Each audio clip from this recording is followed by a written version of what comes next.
नमस्ते, welcome back to my in a new video. आज फेरि पनि म तपाईहरुको लागि नेपालीबाट मल्टिपल चोइसको क्वेशनहरु लिएर आएको छु।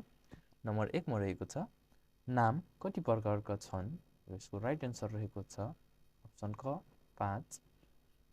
नम्बर 2 मा हावा द्रव्यवाचक नाम हो भने उत्प्रेरणा कुन नाम अन्तर्गत पर्दछ? अप्सन ख भाववाचक। नम्बर 3 मा नामको सट्टामा प्रयोग गरिने शब्दलाई दर्डत भनिन्छ र यसको सही आन्सर रहेको छ सर्वनाम क। नम्बर 4 मा पुरुषवाचक सर्वनाम कति प्रकारका छन् र यसको राइट आन्सर रहेको छ अप्सन ग 3। त्यसैगरी नम्बर 5 मा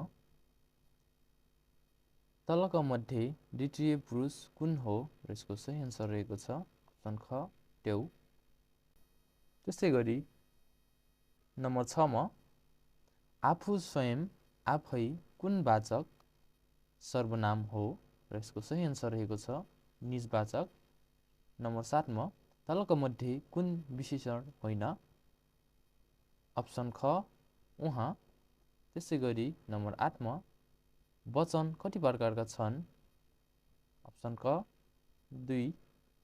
त्यसैगरी नम्बर 9 मा अग्लोको विपरीत अर्थ शब्द तलका मध्ये कुन हो र यसको सही आन्सर रहेको छ होचो।